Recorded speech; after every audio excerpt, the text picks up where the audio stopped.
And so what the game of life involves is knowing your uniqueness, is knowing who you are, is knowing what makes you weird and what makes you odd. Okay? And the problem is that we're social animals, and the pressure continually on us is to fit into a group, is to be like other people, to have their ideas, to have their values, to have their tastes, to dress like them. Okay? And that happens when you're young, you're in your adolescence. We all go through that phase. I went through that phase. But if you keep on that track when you're in your 20s and on, which is happening a lot today through social media, you're going to lose that sense of what makes you odd and different. Mm-hmm. I compare it to a voice. When you're very young, that little voice in you is going, Robert, you should be a writer. Chris, you should be a blah, blah, blah, blah, blah. I don't know what it is, right? It's telling you something. And as you get older, you don't hear it anymore because you're hearing all the other voices. You're hearing your voices of your parents, the teachers, the culture around you, your peers, your friends, telling you this is what's cool, this is what's not cool. And that little voice becomes completely drowned out. And so you don't know who you are anymore. And you're afraid, particularly young people today, I mean, maybe it's always been that way, are so afraid of being different. They're so afraid of being odd. But look at all the powerful people in this world. Look at your Elon Musks. Look at your celebrities in entertainment, in business, in politics. They're one of a kind. They have I hate that word, but it's like a brand. They're different. They stand out for something that's truly different. You know, even Albert Einstein, there's nobody else like Einstein. There's nobody like Da Vinci. Okay? That's where your power lies. And you'll go, oh, but Robert, those are people that were brilliant, that were talented. I'm not like that. I don't have that. Well, bullshit. You do have that.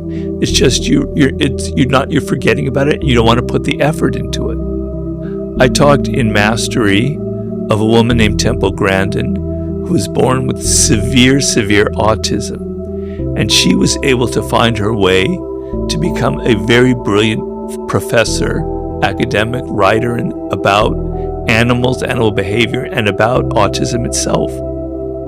She found her way to it when she was 3 or 4, she couldn't even speak any language. She was going to be hospitalized. You have that potential. It's just you're not putting the effort into it. You were lazy. You want to fit into the group. You want to conform because it's easy. But your oddness, what makes you weird, what makes you different, that little strange quirk in how you want to dress yourself, that little strange quirk in your musical tastes, that little quirk in the food that you like to eat, that is who you are. Those are signs from deep within, from your core, from your soul. This is who you are. And if you lose that, not only are you not going to be successful in life, you will also lose yourself, and you will be unhappy, you'll be unfulfilled, you'll be alienated from who you are. And you can get away with that when you're young because you're happy, you look good, you've got energy, things are going right.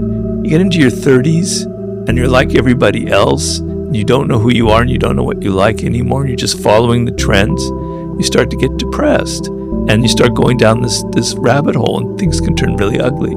So you need a bit of courage in life. You need to go, okay, I am weird. I am strange. You know, lean into it. So when I had the 48 Laws of Power, when I first wrote the book, without it being published yet, it was a very strange looking book, and it reflects my own strangeness. Things on the margins, stories, everything broken up, images, quotes here and there. It's kind of how my brain is, a hodgepodge, kind of a mess, really. And the publishers, they bought the book, but then they came back to us and they said, Robert, can you kind of maybe make this more like other books? Can you get rid of all those sections and everything? And I said, no, take it or leave it. This is the book as it is. It's odd, it's strange. They didn't like that because if it doesn't fit into all the other books that have had successful, it's too big of a risk. If this movie isn't like the movies that were made last year, who knows who'll go see it? People are so conservative. But because it was odd, it stood out and it was successful. If I had succumbed and I compromised and made it more like other books, I wouldn't be here talking to you. So sometimes you need a little bit of cojones, you need a little bit of courage. You need to stand up and say, I'm okay being different.